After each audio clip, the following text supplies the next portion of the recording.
Hey, hello, it's Player again. So we got another review to do today.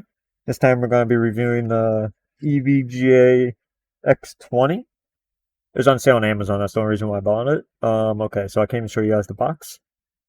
There we go. So without further ado, let's get right into it. Alright, this is the box. Not much really to say about it. Good packaging. It looks like they put tape over, so I wonder if this was a renewed box or not. I have no idea. I did buy it brand new off Amazon. It was on sale, like I said earlier. We'll go over price later. So let's open it without cutting my fingers off, preferably. I like my limbs attached. Let me know in the comments below what peripherals you guys use by like what brand. I'm just curious. Because maybe I'll start reviewing those if you guys have any suggestions. Because it seems my Razer ones do really well, and the evga ones do really bad. I'm not sure why that is. Maybe it's just because Razer is a more known brand. Alright, so I'm going to skip past this part of me trying to cut it open because this is taking too long, honestly. Okay. We got that open. First initial unboxing. I'm opening it upside down. Why am I not surprised? I feel like it's going to be a recurring theme on this channel.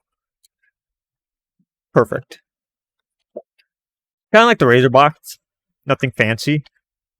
Oh, is this wireless? Maybe it is. I didn't even look at that. I go over specifications when I'm doing the B-roll. Get it out of there. Don't need that. That's a heavy mouse. That's a really heavy mouse. Oh, wow. What is this sorcery? It must be the USB receiver.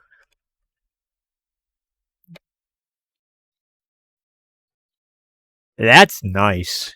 I'm sorry I'm a little loud with that, but this is really nice.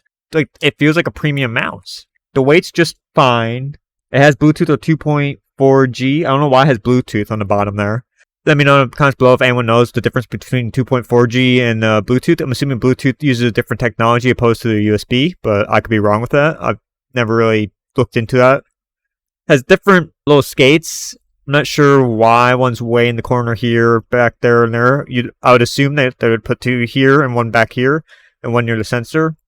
This is, again, initial impressions. I can't tell you, though, like, how comfortable this is. This is rubber, textured.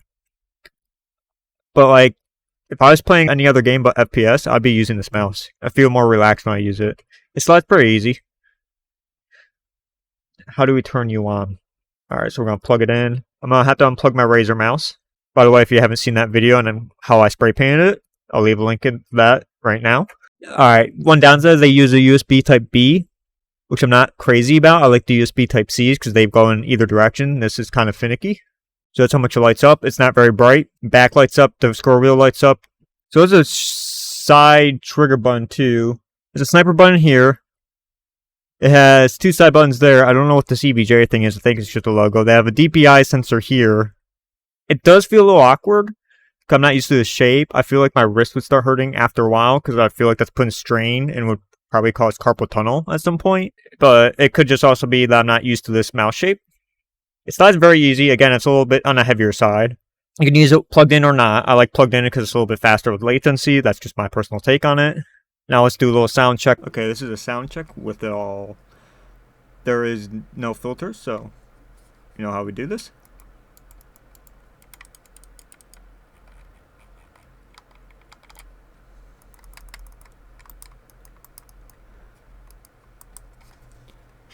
Also do a sound check with how it sounds on the pad.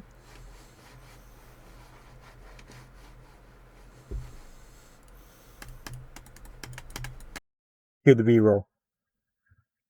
Alright, so let's talk about specifications. So the main sensor type is a Pixar 3335 optical sensor. It has a secondary liftoff sensor, which I think evga is just standard at this point. It has a third sensor type, which is for distance detection. I'm not sure why there's two of those. Okay, there's an Omron 60 million click life cycle main switch type.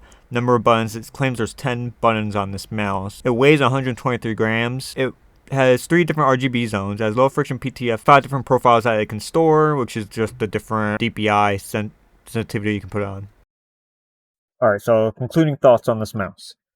This mouse retails at $119.99, so basically $120 on Amazon right now. I got it for $39.99, which is 67% off. Sorry, my English is wrong. It's a little bit on the heavy side. Well, I'd have to give them a 9 out of 10 for comfort, 10 out of 10 for build quality. This thing feels stupidly sturdy. Like, you could throw it against a wall and I think it would survive. It almost feels like it's made out of metal, which it's not. It goes to a 16,000 DPI sensor. It's pretty high. And overall, the general feel of the mouse is pretty good. It's just I'm not used to the shape, so I personally wouldn't recommend it to anyone because to me it feels like I would get wrist strain after a while. If anyone has this mouse, let me know what they think of it in terms of the shape of it. But I would buy this mouse again for office work or for any other game if I wasn't playing FPS games, because it is a solid mouse. By far feels like a higher quality than Razer. That's it for today's video. Player signing out.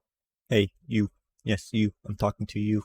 If you like the content on this channel, please subscribe. Otherwise, leave a comment on what I can do to improve. Okay, bye.